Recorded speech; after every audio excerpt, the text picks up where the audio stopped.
Workshop.0, qui est une start-up accompagnée par Genilem Vallée et qui a à peine une année d'existence, ou en tant qu'accompagné, comment ça s'est passé? Bonjour Eric, merci pour la visite. Non, ça s'est bien passé. Ça fait plus ou moins 8 mois, je pense, qu'on a commencé à travailler ensemble. J'ai été suivi par Genilem. C'est une bonne expérience, échange de savoir et puis de mise en relation avec d'autres personnes. Quelque chose de précieux, je pense, pour nous. Et puis, workshop, ça avance vite. Donc on a passé par une augmentation de capital, des investisseurs qui sont intervenus, vous avez fait une couverture de presse juste de malade, vous étiez dans une difficulté de payer les salaires à la fin du mois et aujourd'hui vous avez des problèmes de croissance. Ouais, alors au tout début... ça s'est passé vite tout ça. Hein. Ouais, ça s'est passé vite. Donc, au début on a créé la société anonyme avec... des personnes qui ont cru en nous dans notre création de VSA, qui ont investi quelques sous, et puis maintenant, en début d'année, avec un deuxième investissement des actionnaires du début. Mais c'est vrai qu'au début, il fallait plus investir dans du dur, dans des machines, plutôt que dans les salaires. Et puis maintenant, on peut rééquilibrer sur quelque chose d'intéressant pour tout le monde. Et puis le challenge suivant, c'est de trouver des collaborateurs, des gens avec qui on peut continuer de développer nos activités. Vous êtes sur des bons problèmes parce que quand on parle de croissance, on est en train de faire de la stratégie, de regarder comment on va continuer. Vous avez des prévisions de construire votre propre hall ou de louer des locaux plus grands. Comment ça se passe? Comment on gère cette partie? On passe de problèmes qui ne nous laissent pas dormir la nuit à des problèmes de logistique et d'investissement.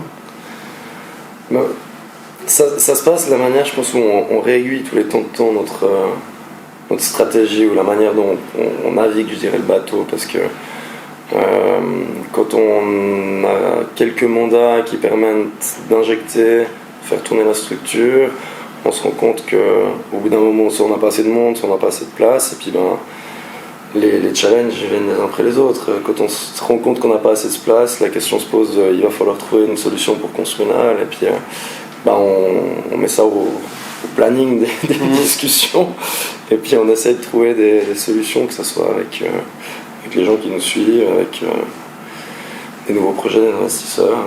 Comment on vit ça à titre personnel? C'est plutôt enthousiasmant ou c'est plutôt stressant? Les deux. Les deux? Ouais. Non, c'est hyper enthousiasmant. Après, il y a quand même pas mal de pression sur les épaules. On parle de l'avenir d'une société qui a maintenant 7 collaborateurs, on parle de retour sur investissement ou retour sur la confiance que les gens investissent dans notre société. Moi en tant que porte-parole ou personne qui va chercher un petit peu tout ça, derrière je sais que les gens aussi attendent qu'on travaille et puis qu'on délivre. Donc d'une certaine manière il y a quand même pas mal de pression. Après on se l'est toujours dit avec les 5, je dirais un peu cofondateurs, il faut garder du fun. Puis c'est ce côté-là où le fun il fait du bien et puis qui arrive un petit peu, je dirais, à relativiser. C'est des bons problèmes.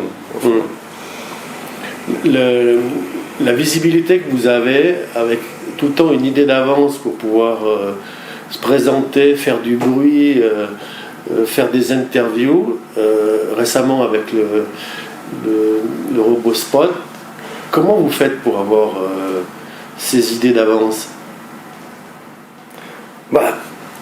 Je crois qu'on est un petit peu fou, non? On est des passionnés, et puis l'exemple de Boston Dynamics, c'est quelque chose qui passionne l'équipe depuis plusieurs années maintenant, et puis quand il y a une opportunité, on essaye de la saisir. Je dirais qu'on flirte aussi avec un trend actuel autour de la robotique, et puis la communication, on le sait tous, c'est hyper important, et puis on a la chance que ce soit des sujets qui intéressent les médias, que l'histoire derrière Workshop est aussi, c'est aussi une belle histoire. Je veux dire, on reste tous des amis ayant monté une start-up, un projet, et puis c'est quelque chose qui est aussi intéressant à entendre, à lire, je dirais.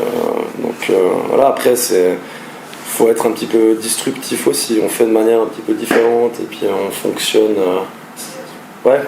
à notre sauce, ce qui fait que ça fait aussi causer.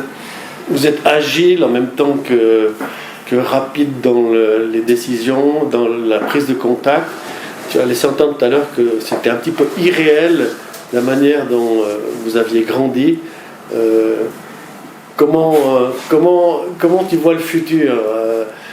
Tu as vécu une sorte de croissance un peu extraordinaire.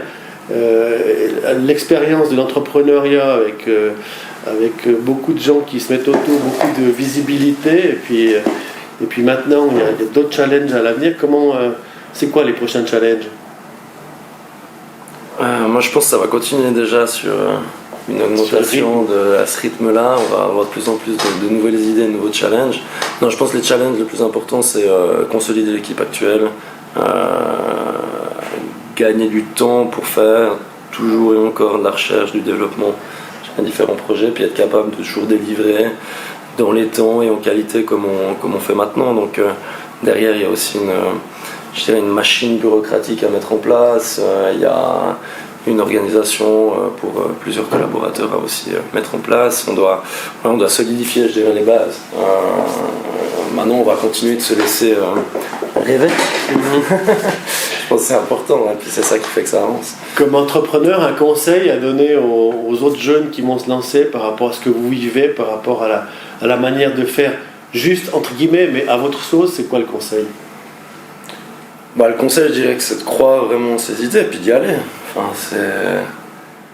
c'est qu'en se jetant dans le vide qu'on peut savoir ce que ça fait, quoi. Donc, et puis d'y aller entièrement. Maintenant, il faut toujours faire attention entre une bonne idée et puis la folie. Donc il faut savoir où est la limite. Mais je dirais qu'il faut bien s'entourer. Ça, c'est hyper important.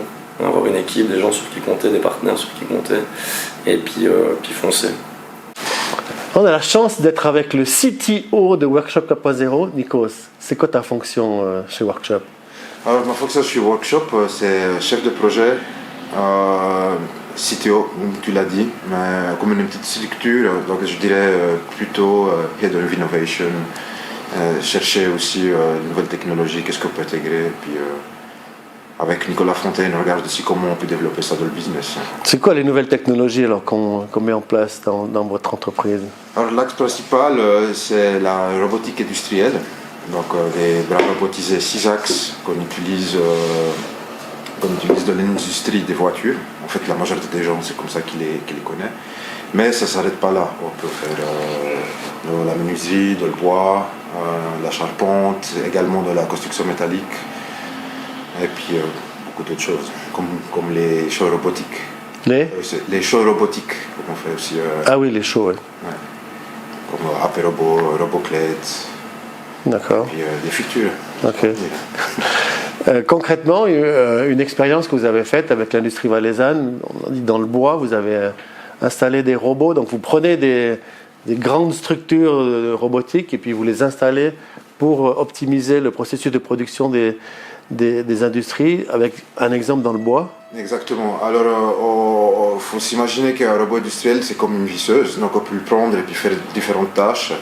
Ce qu'on fait actuellement dans le bois, c'est du pick and place. Donc, fondamentalement, on va prendre des panneaux en bois avec un système vacuum et les positionner dans une machine CNC qu'après elle va faire l'usinage. Donc, on remplace la personne qui ferait le chargement sur une machine par un robot. D'accord. Le challenge aujourd'hui dans l'entreprise Workshop 4.0, c'est quoi? Alors, si je dirais un challenge à l'éterne, c'est le scale-up. Ça serait trouver des gens compétents, qui ont l'esprit de start-up et qui ont envie d'apprendre de nouvelles choses. D'accord. Et l'état d'esprit actuellement dans le groupe? Ah, c'est magnifique. on est bien. On est bien. Génial. Merci beaucoup.